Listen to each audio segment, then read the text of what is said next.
સ્વામી અખંડાનંદ સરસ્વતીજી પાસે જિજ્ઞાસુ મૈયા આવી, એક માતાજી આવી અને અખંડાનંદ સરસ્વતીજીને પૂછે કે સ્વામીજી,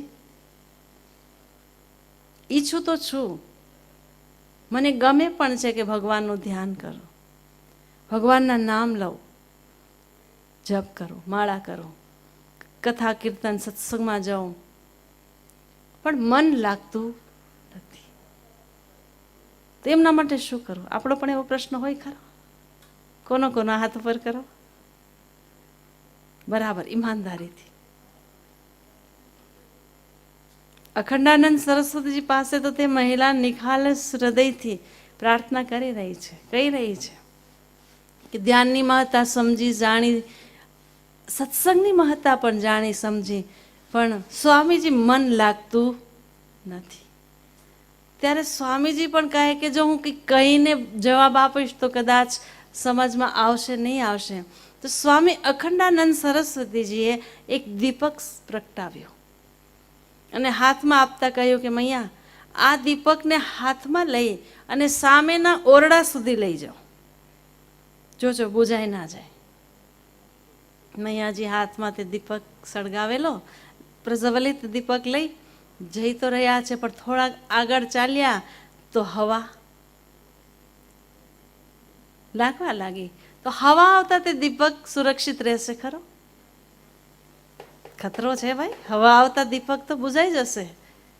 તો તે મૈયા એક આ બાજુથી હવા આવે તો આમ હાથને ઓથ આપે, આ બાજુથી આવે તો આ બાજુના હાથથી ઓથ આપતા એન કેન ધીરે ધીરે દીવાની તે સુરક્ષા કરતા કરતા માંડ તે કક્ષમાં પહોંચ્યા.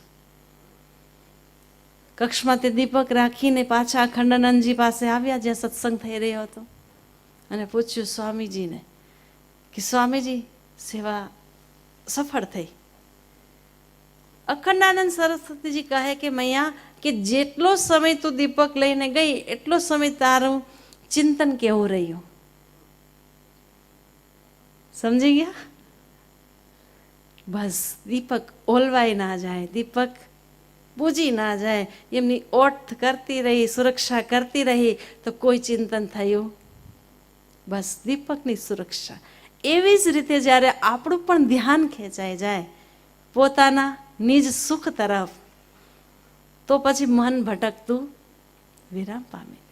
મન ત્યાં સુધી જ ભટકે છે કે જ્યાં સુધી આપણે તેને માર્ગ આપ્યો નથી. આજ પૂજ્ય બાપુજીના તે જ્ઞાનના સંસ્કાર આપણને સમજાવી રહ્યા છે કે પરમાત્માની પુષ્પ વાટિકામાં આપણને પણ અવસર મળ્યો છે, તો સાવધાનીપૂર્વક આપણે આપણા લક્ષ્ય તરફ ચાલી લઈએ. જો આ જન્મમાં નહીં ચાલીએ તો બીજા, ત્રીજા, જ્યાં સુધી જીવાત્મા મુક્ત થતો નથી ત્યાં સુધી ગુરુ પણ મુક્ત થતા નથી. સાધનાની તે રીત જ છે કે જે આપણને ભટકવા દેતી નથી. અને આજે તે ગુરુ ભક્તિના સાગરથી આપણે માણ્યું છે, તે ચિંતન કરતા તો લાગે કે ઓહો, જે ઋષિ મુનિ તપસ્વી હજારો વર્ષ તપસ્યા કરતા હતા, ત્યારબાદ તે સુખ મળે કે ન મળે તેમાં પ્રશ્નચિહ્ન હતું. પણ આજ કડી કાળમાં પૂજ્ય બાપુજીની તે તીક્ષ્ણ તીવ્ર બુદ્ધિ અને સંકલ્પનું તે સામર્થ્ય આ સાધકોને હસતા હસતા, રમતા રમતા તે મુક્તિનો આનંદ માણવાનો અવસર આપી દે છે. તો કેમ ભૂલાય કેમ છોડાય? અગર કોઈ કહે કે આજે પણ માનો છો, તો સાધકનો એ જ એક હોય કે ભાઈ ભૂલ્યા ભૂલાઈને ને છોડ્યા છોડાય નહીં. કારણ કે બાપુજી અમને તે શું આપ્યું છે?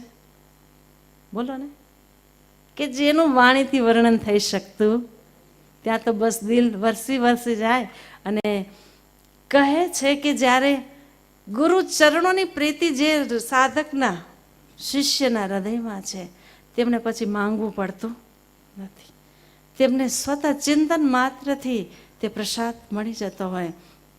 અનેક અનેક જન્મોના તે મલિન કર્મ પણ ગુરુ પ્રીતિના સંસ્કારથી તે સાધક શિષ્ય કલ્મશોને કાપી લેતો હોય. તેથી જ તુલસી સંગત સાધુ કી હરે કોટી અપરાધ.